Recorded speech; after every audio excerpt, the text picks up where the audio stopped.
कोथरूड भागातील संतोष जगदाळेंचा पार्थिव त्यांच्या राहत्या घरी दाखल. पार्थिव घरी दाखल होताच त्यांच्या पत्नीच्या अश्रूंचा बांध फुटला.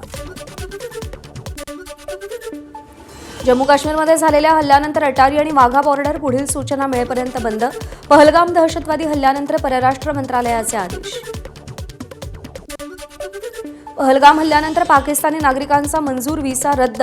पाकिस्तानी नागरिकांनी पुढच्या 48 तासात भारत देश सोडून जावं, परराष्ट्र मंत्रालयानं आदेश दिले. पहलगाममधील दहशतवादी हल्ल्यामुळे सिंधू जल कराराला स्थगिती. परराष्ट्र मंत्रालयाचा आदेश. या स्थगितीमुळे 80% पाकिस्तानच्या पाणीपुरवठ्यावर परिणाम होणार. पाकव्याप्त काश्मीरमधील 42 दहशतवादी तळ भारतीय सेनेच्या रडारवर. कारवाई झाल्यास दहशतवाद्यांचे तळ उद्ध्वस्त करणार, तर लॉन्च पॅडवर 110 ते 130 दहशतवादी असल्याची सूत्रांची माहिती. पाकिस्तानचे पंतप्रधान शहबाज शरीफ यांनी राष्ट्रीय सुरक्षा समितीची बैठक बोलावली. भारताच्या निर्णयानंतर ही बैठक बोलावण्यात आली आहे. यात पाकिस्तान त्यांची रणनीती ठरवणार आहे. दिल्लीमध्ये आज सर्वपक्षीयांची बैठक. पहलगाम दहशतवादी हल्ल्याच्या पार्श्वभूमीवर पार पडलेल्या कॅबिनेट सुरक्षा समितीच्या बैठकीतील निर्णयांचं आज सगळ्या पक्षांना ब्रीफिंग केलं जाईल.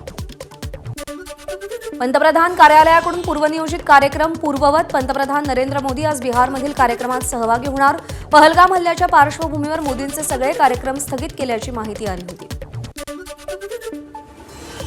आज डोंबिवली बंदची हाक. काश्मीरमध्ये पर्यटकांवर झालेल्या हल्ल्यात डोंबिवलीच्या 3 मृत्यू.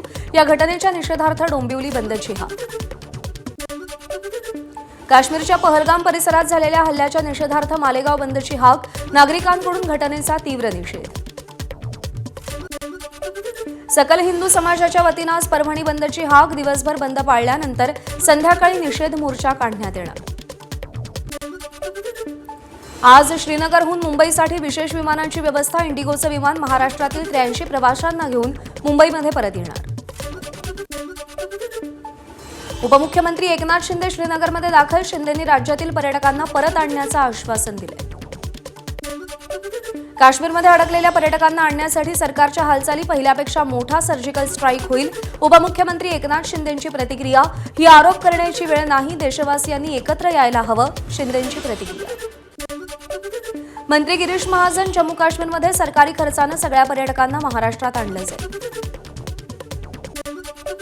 हातकणंगले येथील पर्यटकांची मंत्री गिरीश महाजनांनी भेट घेतली. गिरीश महाजनांनी पर्यटकांना दिलासा दिला.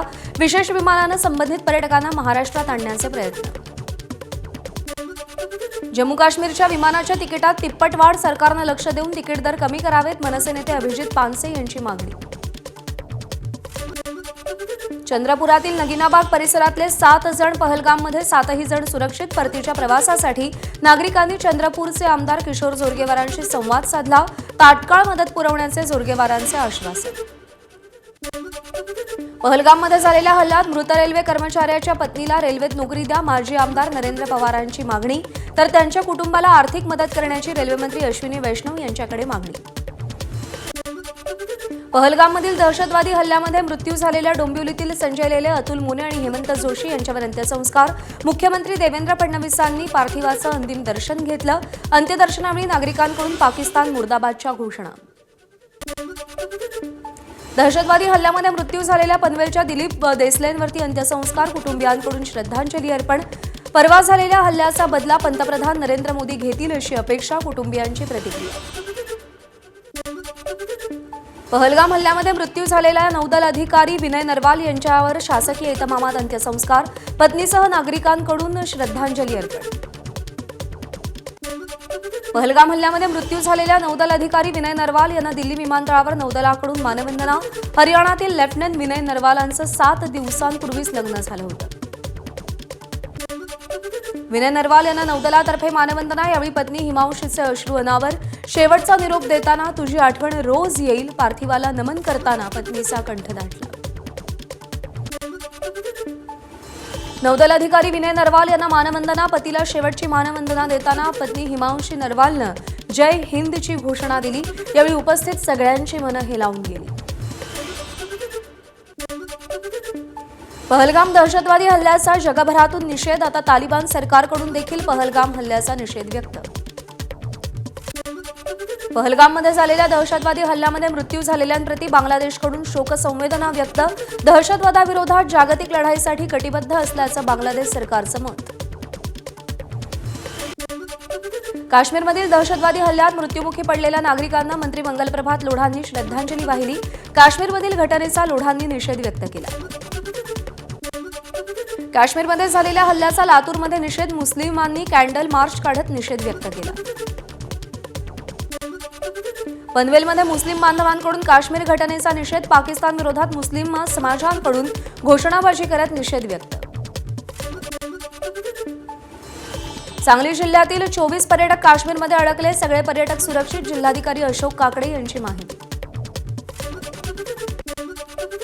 नवी दिल्लीतील पाकिस्तानी हायकमिशनच्या कार्यालयाबाहेर पोलिसांनी गस्त वाढवली. परराष्ट्र मंत्रालयाच्या पत्रकार परिषदेनंतर लगबग सुरू.